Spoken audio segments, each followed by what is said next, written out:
What's up, guys? Welcome back to another episode of Behind the Facade. I am your host, Gavin J. Gallagher, and on this podcast, I explore the mental and emotional game, often playing out subconsciously, both in your mind and the mind of everyone else in the real estate or property investment market. The key to success in this game is to master your mindset and behavior, to take control of your thoughts, your emotions, and most importantly, your ego. Welcome to the show. Guys, real quick before we begin, just want to ask you a quick favor. If you can, please stop what you're doing and leave a review for the podcast. Whatever platform you're listening in on, if you can give us a 5-star or whatever the highest rating is, it would be fantastic. And even better, if you found it useful in any way, please write that down on a very brief review if that's possible. It makes such a difference to how the podcast is received out there and pushed out on various platforms. That's all, nothing else to ask. Now let's get on with the show. All right, guys, it's been a crazy couple of weeks. The YouTube channel now up and running, and the YouTube audience has actually more than doubled in the last 2 months or so. So it's really good. And what I realized, I was just thinking about what am I going to talk about today, and I realized that an awful lot of you here that are watching now are very new to this content, and you may not have actually heard any of my backstory. You may be curious about some of those things. And so what I've done is I've gone back through my podcasts, going way back to when I started. I started this podcast in April 2020, during the lockdown.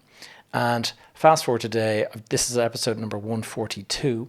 But I've gone back to some of the early podcasts that I published way back at the very start. And I'm having a look at the transcripts, and I found some really interesting information sitting in there. And I thought, you know what, just because I've said it 2 years ago, it's probably all new to an awful lot of you. So I'm going to go back over some of the valuable content, well, what I perceive as valuable content that I think you guys might be interested in. So that's what we're going to talk about today. Specifically, I'm going back to episode number 8, which I published in June 2020. And I never recorded these episodes on video. It was always audio only. And so that's why when I talk about this, channel now, I always use the word podcast, but in fact, it's now obviously a video channel as well. Now, that particular episode number 8, I covered 3 things. I covered my first deal, my best deal, and I covered my very worst deal. And there's quite a roller coaster ride in there. And so what I thought I'll do is, let's start anyway with the first deal, and we'll see how far we get, see how long this episode takes. So the original podcast, the reason that I covered this as a topic originally was that I got a listener question, and it was from a chap called Owen Brady. Now, Owen told me that he had just binged all 7 of my episodes up to that point and wanted to know, was there any big wins that I could tell him where I added an awful lot of value very, very quickly. And so first of all, Owen, if you're still listening, I'm not sure if you are, but shout out to Owen for being one of the early listeners. But second of all, and just a little bit of a word of advice, but if you ever want something from somebody, like an answer to their question, throw in a little bit of the, I've binged all your episodes, because that music to the host's ears, and you'll certainly get a bit of a better chance of getting your question answered. They say that flattery helps a lot, and definitely it does. So before I get into this, I want to reiterate, jokes aside, I want to reiterate that as I'm talking about this stuff, it can often come across as, making money in the property sector is as easy as just, rolling the dice and you're going to win big. And so I want to go back to some of the advice that I started giving when I started this podcast, and that is patience and discipline. And that sometimes is not a particularly sexy thing to say, but patience and discipline is the kind of behavior that ultimately pays out in this business. And, if you have a tendency to quickly jump into deals, you might get a load of deals. You might get over the line with things, and it might do very well for you. And certainly that was working for me in the early days. But this can have quite a bite if it goes wrong for you. And the stuff comes back to bite you. And so just be very careful not to pile in without covering all of the procedures and your due diligence and all that stuff, because I paid a very hefty price in 2008 when the market crashed. But prior to that, the previous 5 years, I was a bit of a gambler, and it really worked very, very well in a rising market. As soon as a market turns from a rising market to a falling market, then that kind of behavior can be punished very, very heavily. So you have to be careful. So that's why I wanted to cover, when I'm talking about, I'm going to talk my first deal. So whatever my first deal, it is what it is. But my best and my worst deal, I brought the worst in to completely balance the equation. I didn't want to sort of give you this best deal and then just leave it at that, because it would sound like it's a bonanza. But there's also the worst deal where you kind of give back a lot of your profits. And ultimately, what's the point in making loads of money if you end up giving it back on the next deal? So that's one of the reasons why I just want to reiterate that. That being said, let's get into my very first deal. And I'm going to tell you about, it was actually my first deal, was my family home, or was my own home that I bought at the ripe old age of 20. And this was way back in May 1993. And the address was Heytesbury Lane in Dublin 4. And it was a tiny, tiny little mews house. And mews house, if you're not familiar, they are these small little cottages that are basically built in the rear garden of the big, grand kind of townhouses that line the streets, the Georgian kind of streets and stuff of Dublin. Now, in this particular case, this house was in the rear garden of the main house on Waterloo Road. On Wellington Road. So there's Heytesbury Lane runs down the centre of the two houses back onto. So it's Waterloo Road on one side, Wellington Road on the other side. The big houses are on those, and then the street down the middle, where you would basically bring your horse and cart after you dropped off the lady and the owner of the house. You would bring the horse and cart around to the stables, and that's what Heytesbury Lane was. It was a mews lane for the stables. And you would have, my house that I bought, this little tiny mews, it was a 2-bedroom, 1-bathroom house, but effectively this was like a stable. So it would have been for the stable boy to live there, and it would have been, you would have parked the cart in this old house, and the horses probably would have lived there as well. So it was effectively a stables that I bought. That was my first home. And I paid, now bear in mind, this is Irish pounds at the time. So I paid 85,000 Irish pounds for it. And that's the equivalent, if you do the conversion, of 108,000 euro in today's money. So I lived there for 6 years. And I have to say, I absolutely loved living in the middle of town. Like Heytesbury Lane's right in the middle of it all, and Baggot Street's just down the road.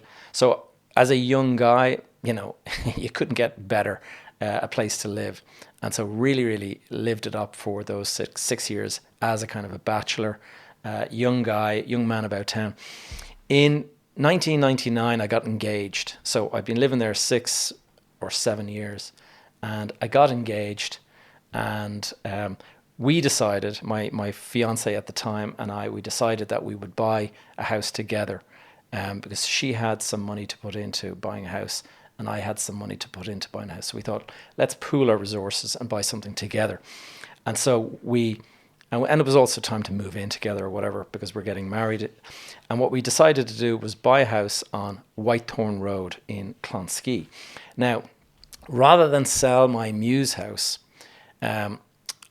well, first of all, I didn't want to sell anything because I absolutely loved that house. It was so convenient being right in the middle of town and everything like that.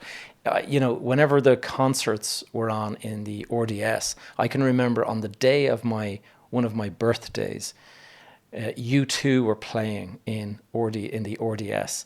And I was sitting out in my backyard, and I could actually hear the concert really, really clearly from my backyard so the centre of town was full of life, and Lansdowne Road is only down the road. So the big rugby matches and all that kind of stuff, it was the center of the universe as far as I was concerned. I did not want to sell this property.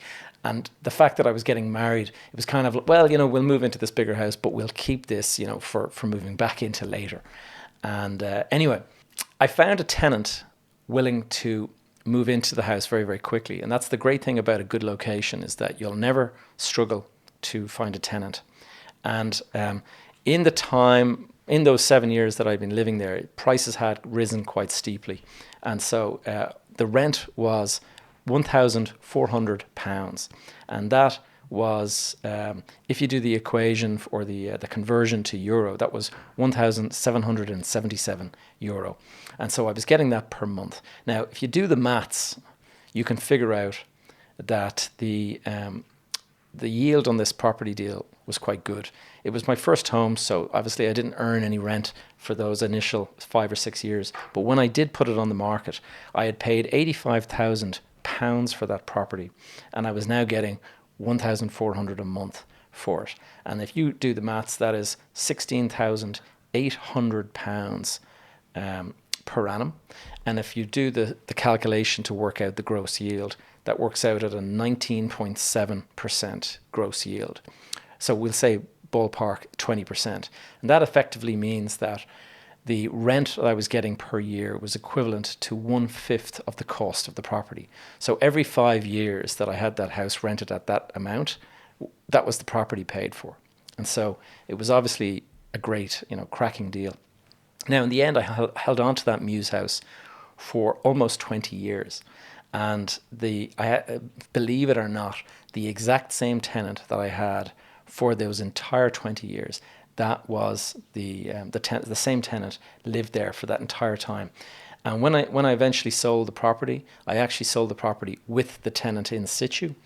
And during those 20 years, he paid me 330,000 Irish pounds, the equivalent being €425,000 over that period of time. So do the maths there and figure out like that is effectively the house paid for about 4 times over throughout the life of my owning it. So that was my very first property. Now, I did mention I moved into a house with my fiance at the time, and that was a house on Whitethorn Road in Clonskee.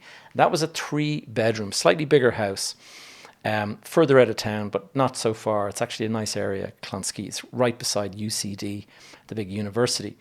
And it was a 3-bedroom Crampton-built house, is what you would call that. And Crampton were a family that built a lot of houses in the 1950s. And I believe this house had been built around about 1952 or something. And the reason I know that is because when I was renovating it, we actually found a milk bottle buried in concrete in the house. And when we smashed open the bottle, we found a newspaper and a handwritten note. And the newspaper had the date 1952, and the handwritten note was saying, this bottle has been left here today in the concrete as we're setting it. And it was really fantastic to find that. And what I actually did was I took the newspaper and the handwritten note and I framed it, and I actually put it on the wall in the house so you can kind of see. But it was really interesting, nice bit of nostalgia there. Now, what I really loved about this house when I went and I bought it, before I bought it, I was going to view it. And they had this really long rear garden, and they had a side garage. And so I saw huge potential. And first of all, I was an architect. So an architect can see a lot of potential because obviously the mind is working on the designs and stuff like that. But what was really stood out for me was the rear garden was completely overgrown. I mean, completely overgrown. And I decided I wanted to go out and see, how big the rear garden was. And this was before Google Earth and Google Maps and all that kind of stuff. So you couldn't see, pinching the screen on your phone how big the property was. You just had to go out and kind of feel around. So I scrambled out into this jungle, effectively. There was brambles coming out right into the middle of the garden. There was lots and lots of apple trees and all of this stuff. And what I kind of felt like I needed a machete to get through it. It was so thick. So I eventually managed to kind of make my way to the back. I think I found a stick or something to beat the stuff back and got all the way to the back wall and turned around and looked, and the house was way, way down the garden. And I remember thinking, wow, this is a huge garden. I think it was over 100 foot long. And so I saw, wow, huge potential here. And I was the only person at the viewing that went to the trouble of getting to the back garden because it was so difficult to reach. And so I thought to myself, this is a big opportunity, like a lot of room for expansion. And nobody else is going to know this. Nobody else is going to go to this trouble. So that was, to me, a big opportunity. Extension and all that. The other thing that was interesting about this is it was an executor sale. Now, what that means is an elderly lady had been living in this property, and either she died living there or she went off to a nursing home and she died, but she had left this property behind for her family and passed it on to her children. And I can't remember the details, but let's say she had 4 or 5 kids. And what happens in that situation is, the kids aren't living in the property. They've all grown up and they're living elsewhere. And so they just decide, look, let's go and sell the property and then divvy up the whatever it sells for. So they put it in the hands of an auctioneer, and it was, put on the market as is. So you're taking the property in its original state, and so it becomes a real fixer-upper. In this case, it was super dated, like everything was original. So the windows were single glazed. The kitchen was like really, really out of date, like completely out of date, kind of like a scullery. It had like these huge, big, deep sort of kitchen sinks and stuff. Bathroom, super old as well. Didn't have a shower. It had like one of these big, deep baths. And so everything about it had to change. So I decided I'm going to go and try and buy this. Went into the auction. And for those of you who don't know, like an auction can be kind of a scary thing. This was my first auction. This is in May 1999. And what's scary about an auction is that you have to send your solicitor in to do the review of the title and all that before you actually go to the auction, because you go in there ready to buy, like you are now committed and you are going to go for it. And you have to bring your checkbook with you, because you will be paying 10%. If you're successful in the auction, you will be handing over a check for 10% of the property price there and then. And you'll be signing a contract. You'll be in contract to complete that property like a month later or something. So you go in with 10% deposit, and the auction is crazy. The speed that it goes in. I can remember going in, and I think I set myself a price limit of £350 to buy this property. And I was, I think they were guiding 310, if I'm correct, or something like that. I can't remember the details, so far back now, but maybe they were guiding like 290 or 300 or 310 or something like that. So I kind of thought, okay, what can I go to? I can probably go to about 350. And I thought to myself, but I really want this property. So you go into the auction. The auctioneer is standing up the front of the room, and I sat up the front, and I kind of was wearing my jacket and tie. Wanted to kind of look, respectable. Wanted to be taken serious because I was still kind of a youngish guy. And the auctioneer goes out, do I have 250? They kind of read out the details. This property is this and this, great opportunity, blah, blah, blah. Do I have 250? Do I have an offer of 250? And they're looking around the room. Do I have 250? Anybody 250? And then I decided, being green as I am, most people never make the first sort of offer. But I put my hand up and said 250. So he goes, I have 250 here. Do I have 255? And that's when other people jump in. So somebody put their hand up at the back, 255. I put my hand up, 260. And in the space that I'm saying this to you, this is how it happened in the auctioneer. 265. Do I have, 270, 275. Do I have 280, 280? Do I have 280, 285, 290, 295, 300, 310, 3, and it went up and up and up like this. And the speed was just crazy. There was 3 people bidding on the property, myself and 2 others.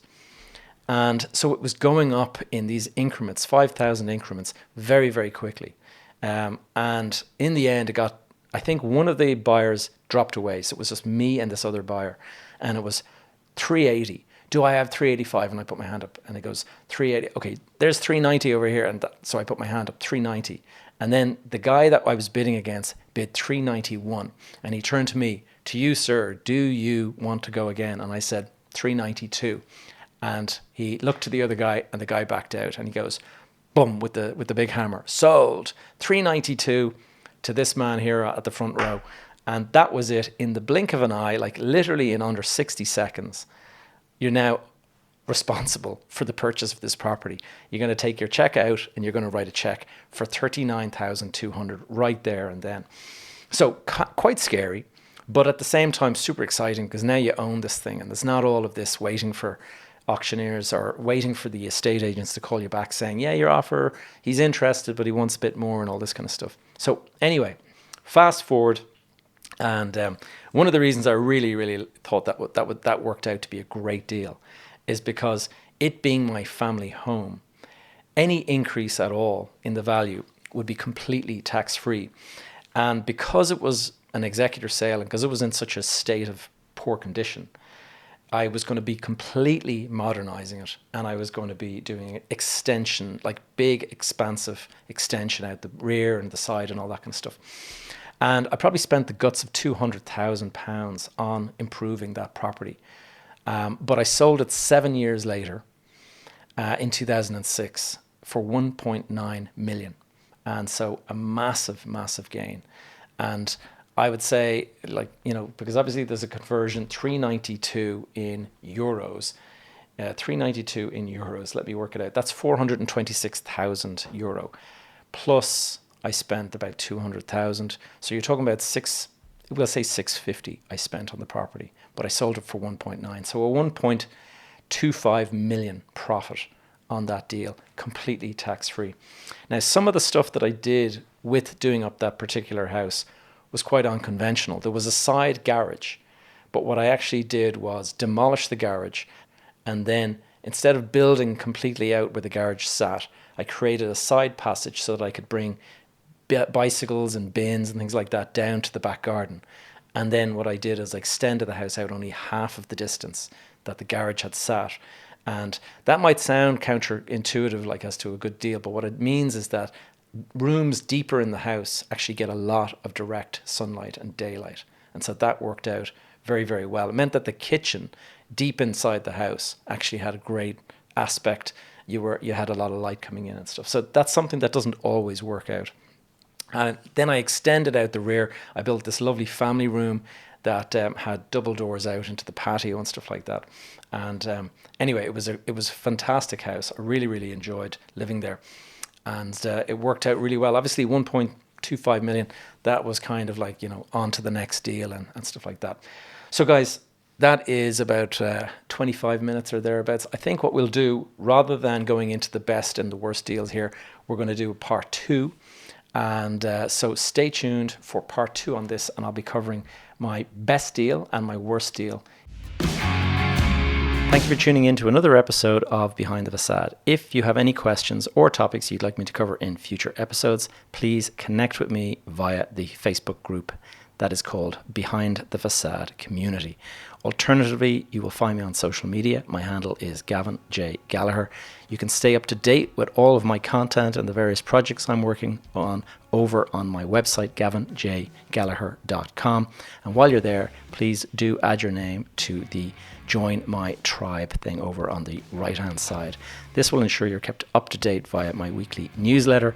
All of these links are in the show notes below. That's all for now. I will see you guys in the next episode.